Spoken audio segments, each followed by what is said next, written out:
ድራማ ቀጣይ ፓርቲ ይዤላችሁ መጥቻለሁ። እስከ ቪዲዮ ፍጻሜ ድረስ አብራችን ቆዩ። ናታንና ቃል ተፋጠጡ። ናታን እኔ በሌለሁበት ሰው ቤት ምን ታደርጋለህ በማለት ቃልን በጥያቄ አስፈጠጠው። ኤፍራታም ቀጠል በማድረግ እኔ ይቅርታ ልጠይቀው ስለፈለግኩ እኔ ነኝ እዚህ ቤት እንዲመጣ የጠራሁት በማለት ለቃል በመደረብ ናታንን ተናገረችው። ናታንና ኤፍራታ አሁን ላይ ትልቅ ፉክክር ውስጥ ገብተዋል። እንግዲህ ኤፍራታ ናታን ላይ ባየችው መሰረት ለፂ ሁሉንም ነገር ስትነግራት ማለትም ከቃል ፍቅረኛ ጋር ናታን በደንብ ይተዋወቃል፣ ያወራሉ፣ እኔ ባይኔ አይቻለሁ ብላ ለፂ ስታማክራት ፂ እንግዲህ እንዴት ወንድሜ እንደዚህ ሊያደርግ አይችልም፣ ምናልባት ተሳስተሽ ሊሆን ይችላል ብላ ካለቻት በኋላ እንግዲህ ኤፍራታ ምንም እንዳልተሳሳተችና እርግጠኛ እንደሆነ ስትነግራት በቃ እውነት ወንድሜ እንዳልሽው እንደዚህ አድርጎ ከሆነ አንቺ ስለምን አታስቀኙም? ተፈላጊነትሽን ማሳየት አለብሽ ብላ መከረቻት። እንግዲህ የወንድሟን ሚስት እንደዚህ ብሎ መምከር በጣም ከባድ ነው። ፂ ግን ለሁለቱም በጣም ስለምትወዳቸው እና ፍቅር ስላላት ለማንኞቹም ሳታዳላ ናታን እውነት እንደዚህ ካደረገ አንቺም ደግሞ ተፈላጊነትሽን ማሳየት አለብሽ፣ ስለዚህ ከቃል ጋር አብረሽ ሁኚ ብላ ከመከረቻት በኋላ እንግዲህ ወደ ቤቷ ስትሄድ ናታን ቤት ነበረ። የት ቆይተሽ ነው እስከዚህ ሰዓት ድረስ ብሎ ሲጠይቃት ማስቀናቱን የጀመረችው እዚህ ጋር ጀምራ ነበረ። እነገኔ ጋር ነበርኩ ግን ደግሞ ስመጣ ቃልን መንገድ ላይ አግኝቸው ነበረ ብላ ትለዋለች ማለት ነው። እንግዲህ ናታን ትንሽ ይበሳጫል። ከዛ ወደ ውጭ ይሄዳል ማለት ነው። እንግዲህ በሄደላት ሰዓት ነበረ ቃልን ቤት መጥቶ ይቅርታ መጠየቅ እንዳለባት እንደተሰማት እና ይቅርታ መጠየቅ እፈልጋለሁ ስለዚህ ቤት ብትመጣ ብላ እየጠራችው ማለት ነው። እንግዲህ ቃልም ኤፍራታ ስትደውልለት በጣም ደስ ብሎታል። ለመጀመሪያ ጊዜ ስትደውልለት ስልክ አላነሳላትም ነበረ።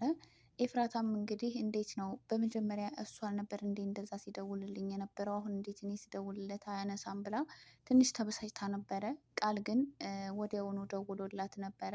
ስለዚህ ይቅርታ ልጠይቅ እፈልጋለሁ ከቻርክ ቤት ብትመጣ ብላ ከጠራችው በኋላ እንግዲህ ቃልን በጣም ደስ ብሎት ወደ እነ ናታን ቤት ከመጣ በኋላ ቃል ከደስታው የተነሳ አላመነም ማለት ነው። እንግዲህ ባለፈው ክፍል ላይ ኤፍራታ ይምጣ ካለች በኋላ እንደገና ምንጫጭቀው ከቤት እንዳስወጡት በቃ እንደዛ አይነት ነገር የምታደርግ መስሎት ነበረ ማለት ነው።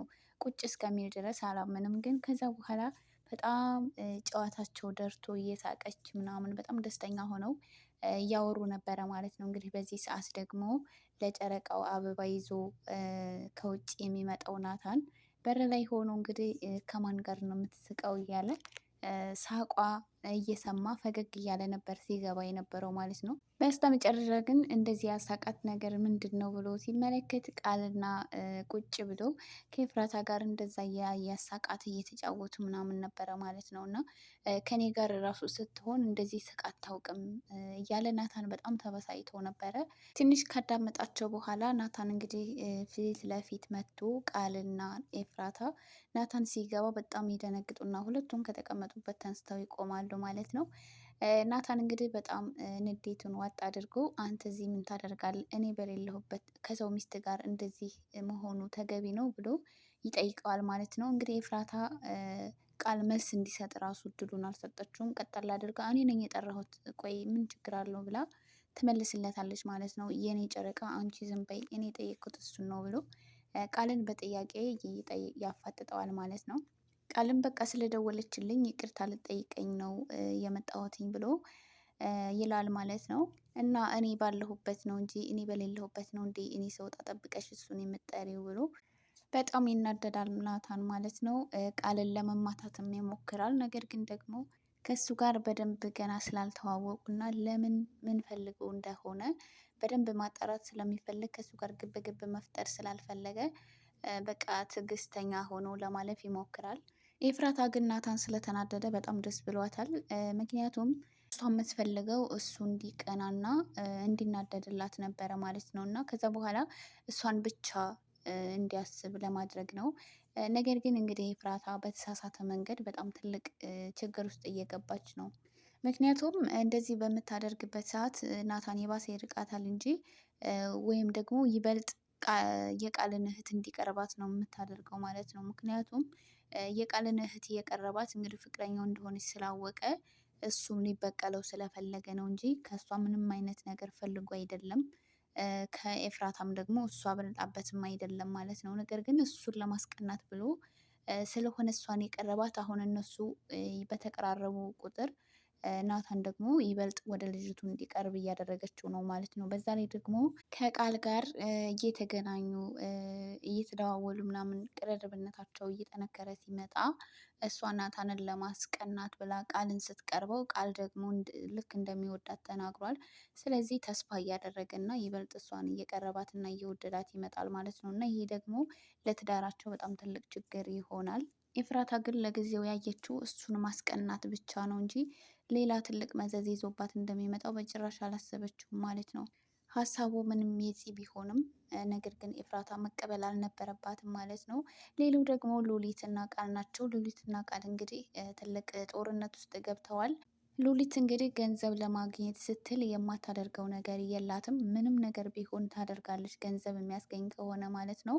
እንግዲህ ይህንን ነገር ቃል ለአመታት በጣም ብዙ ዋጋ ከፍሎ የኤፍራታ ልጅ በህይወት አቆይቶ እዚያ አደርሶታል። እሷ ግን ገንዘብ ለማግኘት ብላ አሁን መታ የእሱን ትልቅ ዋጋ የከፈለበትን ልጅ ወስዳ ገንዘብ ለመቀበል እየሞከረች ነበረ።